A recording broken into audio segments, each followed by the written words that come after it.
Hey guys, welcome back to the Prehistoric Life Podcast, and sadly, the last episode in Jurassic June. It will be missed. Jurassic June 2024, amazing year. Well, month, not year. Well, I don't know. 2024, it's only like halfway through. It may be an amazing year. It may do a 180. Who knows? But let's dive right into this one. I'm gonna be honest. Coming into this match,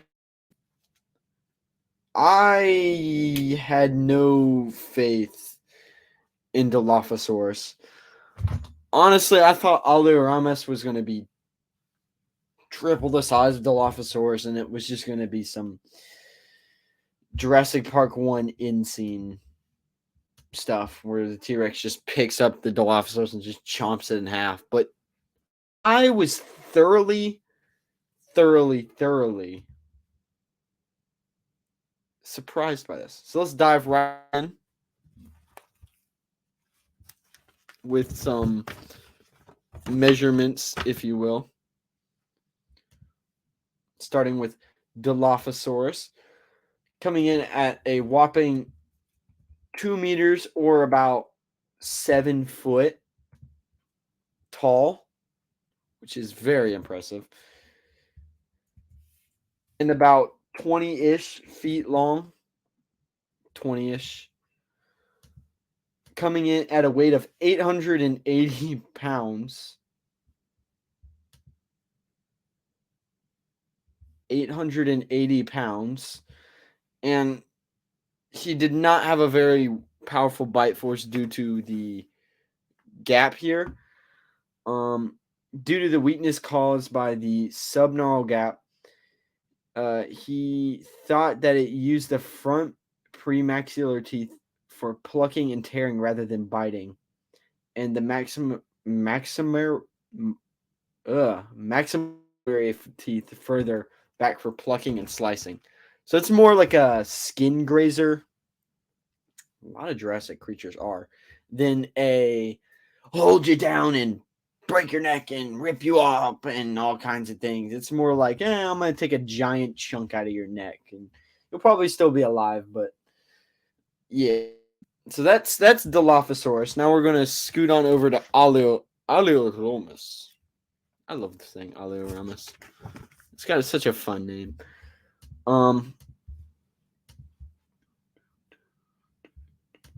I could not actually find anything on Alioramus's. So this is what I was most surprised by.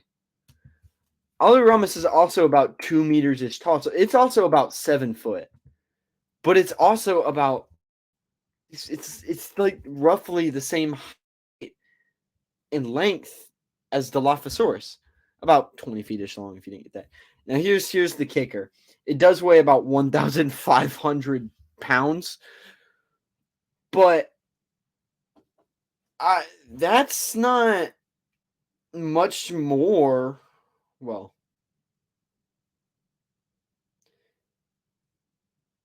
that's 620 pounds on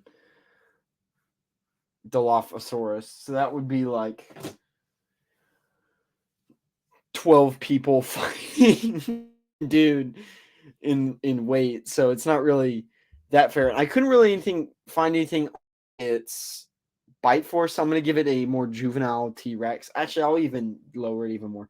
5,641 newtons of force is juvenile T-Rex. I will give this thing about solid 4,000 bite force. That's I'll give it a 4,000 bite force to make it fair, I guess. But I was thoroughly surprised coming into this. Not saying that Alioramus. For my prediction, I'm predicting Alioramus is going to win. If you're questioning it, it's got 600 over 600 pounds on Dilophosaurus, and it's got a stronger bite force. And if I'm not mistaken, its arms are also still usable. No, its arms aren't usable. It's got Rex arms. So maybe that might be the only saving grace for Dilophosaurus. Not saying that's going to be that big of a help, but its arms will be very useful in this fight, considering that it'll have access to that. But before we dive into this fight, take it away. I was about to say interview Eric, but that's the wrong one. Take it away, Eric. Tell us about our sponsor for today. Thanks, Podcast Eric. Now let's talk about today's sponsor, Dinosaur Trips. If you love looking at these amazing creatures that I show you, and even talking about these amazing creatures that I talk about, and you want to go see them in real life, I heavily suggest you look at Dinosaur Trips. Dinosaur Trips, created by Zach, gives you behind-the-scenes in look at museums, and he even takes people out to digs. So if you sound interested in that, go to www.dinosaurtrips.com and tell them that Prehistoric Life sent you, and they will give you $250 off your tickets. And here's their Instagram if you're interested in giving them a follow. Thank you, advertising Eric. Now let's dive right into this battle of Alioramus versus Dilophosaurus. Lone Dilophosaurus echoes in the night as an Alioramus creeps through the bushes. The Dilophosaurus spots it. Alioramus is spotted. It charges in at the Dilophosaurus, roaring as it does.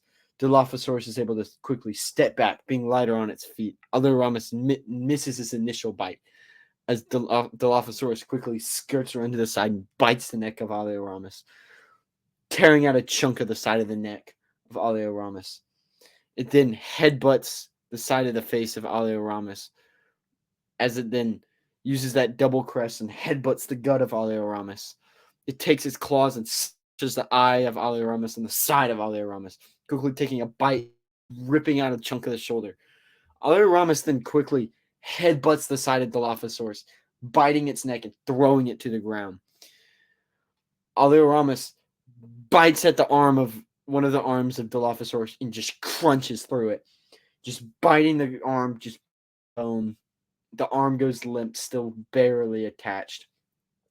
Dilophosaurus screams out in pain as it then headbutts Alioramus and nips at its neck and chest, ripping some flesh off.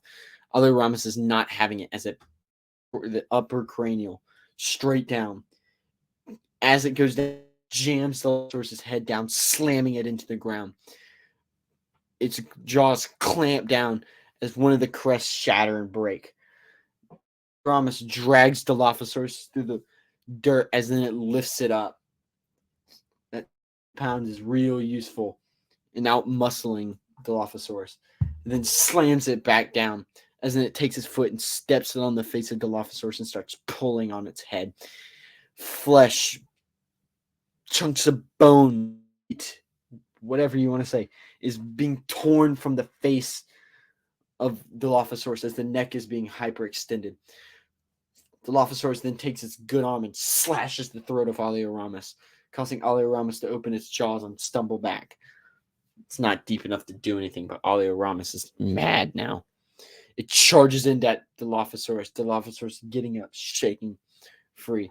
Alioramus headbutts the side of Dilophosaurus, breaking some of its ribs as it slams onto the ground and slides a few feet. Dilophosaurus is struggling to get up, but Alioramus walks over, unfazed with its minimal scars. Alioramus puts his foot on Dilophosaurus' side as it just bites down and rips a chunk of its side off. Alioramus is not playing around. It puts its full force on the Dilophosaurus' hip as the Dilophosaurus' hip dislocates and breaks. Dilophosaurus is screaming out in pain as Alioramus clamps down on its neck, jerking its head forward, breaking its neck. Dilophosaurus collapses to the ground, dead at last, as Alioramus starts to feed. So, yeah, edge was definitely going to Alioramus for this one. If you thought Dilophosaurus wasn't a pushover, but I don't think it could really do what it needed to take out the Alioramus.